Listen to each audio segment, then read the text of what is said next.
क्या हुआ देवी? तुम इतनी चिंतित क्यों दिखाई दे रही हो? प्रभु, क्या संसार में केवल सुख होना संभव नहीं है? क्यों हमारा मन इतना विचलित रहता है? प्रिय, प्रत्येक आत्मा का लक्ष्य केवल सुख की प्राप्ति ही तो है, परम आनंद की प्राप्ति। किंतु इस आनंद की प्राप्ति के लिए मनुष्य इतना विचलित रहता है कि उसे विभिन्न प्रकार के रसों का अनुभव होता है। कोई भी व्यक्ति बिना किसी रस भाव के नहीं रह सकता। विभिन्न प्रकार के रास? स्वामी, रासों से आपका क्या तात्पर्य है? देवी, हम सबके मन में 9 तरह के स्थायी भाव होते हैं। ये भाव हैं हास्य, अद्भुत, शांति, रौद्र, वीर, श्रृंगार, करुणा, विभत्स। किसी भी मुश्किल परिस्थिति या उदयपन के कारण इन्हीं भावों से रस का संचार होता है और भीतर प्यार, करुणा या क्रोध उत्पन्न होता है। प्रभु, मुझे खेद है कि मैं आपकी बात समझ नहीं पा रही हूँ। क्या आप मुझे विस्तार में समझाएंगे?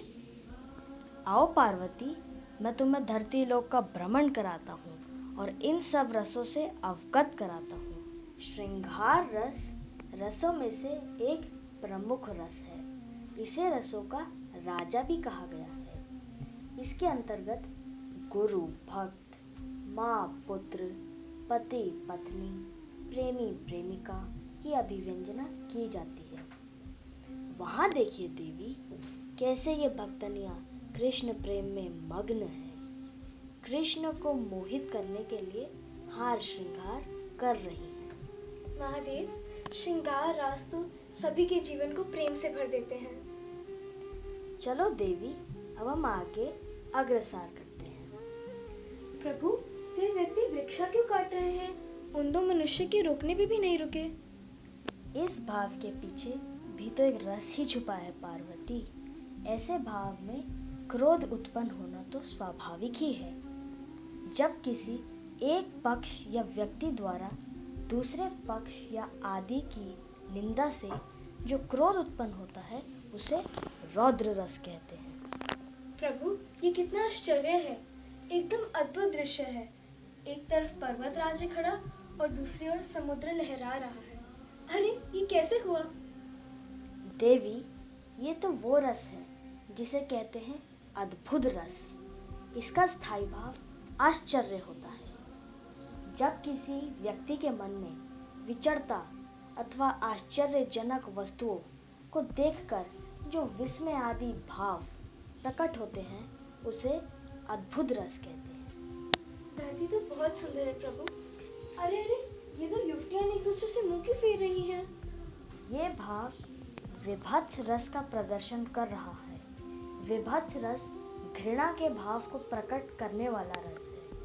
आचार्यों के मत अनुसार जब घृणा या जुगुप्सा का भाव अपने अनुरूप आलंबन, उदयपन, संचारी भाव से आस्वाद का रूप धारण कर लेता है, उसे विभत्स रस कहा जाता है। चलो पार्वती, अब हम आगे प्रस्थान करते हैं। प्रभु, वह उस घर में देखिए, एक बच्ची अपने भाई को दीवार पर तरह तरह के स्वरूप बनाकर दिखा रही है। पर ये क्या? वह तो भय में प्रतीत होता है।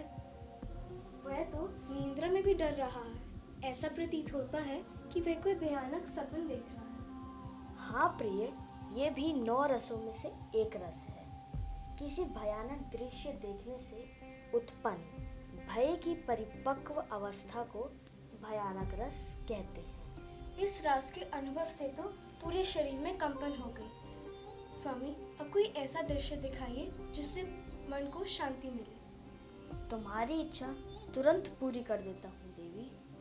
वहाँ देखो, कैसे वह मनुष्य ध्यान में मग्न है, अपने आसपास की दुनिया से बेखबर, जैसे उन्हें कोई शुद्ध बुद्धि ही ना। अवश्य प्रभु, ये भी कोई रस होगा।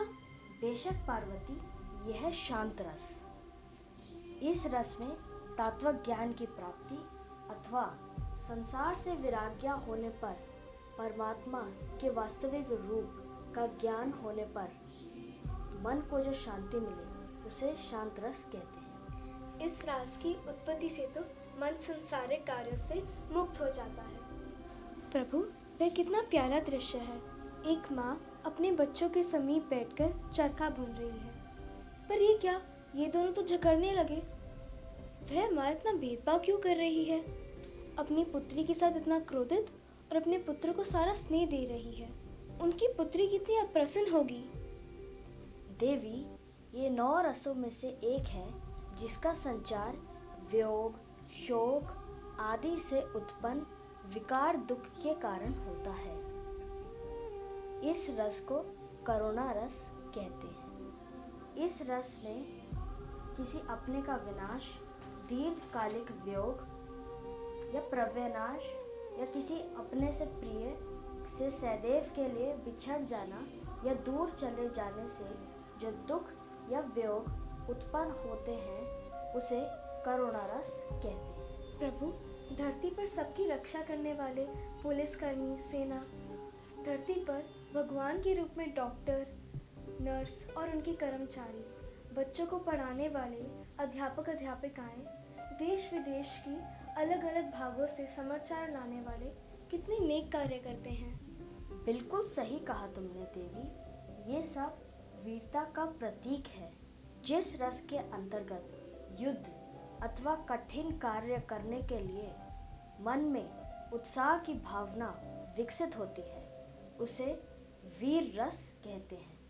कितनी अद्भुत बात है प्रभु। एक और आज हमने देखा कि कुछ लोग कितने प्रसन्न हैं, गुस्से से लाल हैं, और आज ये बच्चे उस जोकर को देख के ठहाके मार के हंस रहे हैं। हाँ देवी, किसी असाधारण व्यक्ति की असाधारण आकृति, विचरता, वेशभूषा या बातें सुनने या देखने से मन में जो भाव उत्पन्न होते हैं उस स्थायी भाव को हास्य रस कहते हैं। और जब हास्य नामक स्थायी भाव का विभाव, अनुभव एवं संचारी भाव से संयोग होता है तो उसे हास्य रस कहते हैं। स्वामी, इसका तात्पर्य ये हुआ कि नवरस तो अंतः की वह शक्ति है जिससे इंद्रियां अपना कार्य करती हैं। सचमुच नवरस तो मनुष्य के जीवन को रोमांचक बना देता है।